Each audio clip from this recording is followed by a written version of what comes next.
ಭಾರತದ ಮಾಜಿ ಪ್ರಧಾನಿ ಡಾಕ್ಟರ್ ಮನಮೋಹನ್ ಸಿಂಗ್ ವಿಧಿವಶರಾಗಿದ್ದಾರೆ.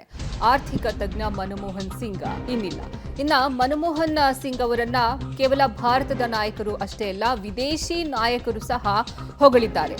ಸಿಂಗ್ ಅವರನ್ನ ಅಮೆರಿಕದ ಮಾಜಿ ಅಧ್ಯಕ್ಷ ಬರಾಕ್ ಒಬಾಮಾ ಹೊಗಳಿದ್ದಾರೆ. ಸಿಂಗ್ ಅವರನ್ನ ಬಾಯಿ ತುಂಬಾ ಹೊಗಳಿದ್ರು ಬರಾಕ್ ಒಬಾಮಾ. 2010ರಲ್ಲಿ ಬರಾಕ್ ಒಬಾಮಾ ಅವರನ್ನ ಭೇಟಿಯಾಗಿರ್ತಾರೆ ಸಿಂಗ್ ಮಾತನಾಡಿದ್ರೆ ಜನ ಕಿವಿಗೊಟ್ಟು ಕೇಳ್ತಾರೆ. ಅವರೊಬ್ಬ ಐತಿಹಾಸಿಕ ವ್ಯಕ್ತಿ, ನನ್ನ ಆಪ್ತ ಗೆಳೆಯ, ಸಲಹೆಗಾರ ಅಂತ ಬರಾಕ್ ಒಬಾಮಾ ಹೊಗಳಿದ್ದಾರೆ. ತಮ್ಮ ಆತ್ಮಕಥೆಯಲ್ಲೂ ಸಿಂಗ್ ಕಾರ್ಯವನ್ನ ಬರಾಕ್ ಒಬಾಮಾ ಅವರು ಶ್ಲಾಘಿಸಿದ್ದಾರೆ.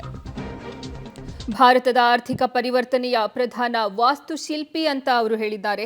ಬುದ್ಧಿವಂತ, ಚಿಂತನಶೀಲ ಮತ್ತು ನಿಷ್ಠುರ ಪ್ರಾಮಾಣಿಕ ಸಿಂಗ್ ಅವರನ್ನ ಬರಾಕ್ ಒಬಾಮಾ ಈ ಮೂಲಕ ಇಂತಹ ಒಂದು ಪ್ರಧಾನಿ ಆಗಿದ್ದಂತಹ ಮನಮೋಹನ್ ಸಿಂಗ್ ಅವರನ್ನ ಬರಾಕ್ ಒಬಾಮಾ ಹೊಗಳಿದ್ದಾರೆ. ತಮ್ಮ ಆತ್ಮಕಥೆಯಲ್ಲೂ ಸಹ ಸಿಂಗ್ ಅವರ ಬಗ್ಗೆ ಶ್ಲಾಘಿಸಿದ್ದಾರೆ. 2010ರಲ್ಲಿ ಬರಾಕ್ ಒಬಾಮಾ ಅವರನ್ನ ಮನಮೋಹನ್ ಸಿಂಗ್ ಅವರು ಭೇಟಿಯಾಗಿರ್ತಾರೆ. ಈ ವೇಳೆ ಅವರು ಸಿಂಗ್ ಮಾತನಾಡಿದ್ರೆ ಜನ ಕಿವಿಗೊಟ್ಟು ಕೇಳ್ತಾರೆ ಅಂತ ಹೇಳ್ತಾರೆ. ಅವರೊಬ್ಬ ಐತಿಹಾಸಿಕ ವ್ಯಕ್ತಿ, ನನ್ನ ಆಪ್ತ ಗೆಳೆಯ, ಸಲಹೆಗಾರ ಅಂತ ಬರಾಕ್ ಒಬಾಮಾ ತಿಳಿಸಿದ್ದಾರೆ. ಮನಮೋಹನ್ ಸಿಂಗ್ ಅವರನ್ನ ಕೇವಲ ಭಾರತದ ನಾಯಕರಷ್ಟೇ ಅಲ್ಲ, ವಿದೇಶಿ ನಾಯಕರು ಸಹ ಬಾಯ್ತುಂಬಾ ಹೊಗಳಿದ್ದಾರೆ, ಶ್ಲಾಘಿಸಿದ್ದಾರೆ. ಅವರ ಕಾರ್ಯದ ಬಗ್ಗೆ ಶ್ಲಾಘನೆಯನ್ನ ವ್ಯಕ್ತಪಡಿಸಿದ್ದಾರೆ. ತಮ್ಮ ಆತ್ಮಕಥೆಯಲ್ಲೂ ಸಹ ಮನಮೋಹನ್ ಸಿಂಗ್ ಅವರ ಕಾರ್ಯವನ್ನ ಕುರಿತು ಶ್ಲಾಘಿಸಿದ್ದಾರೆ ಬರಾಕ್ ಒಬಾಮಾ.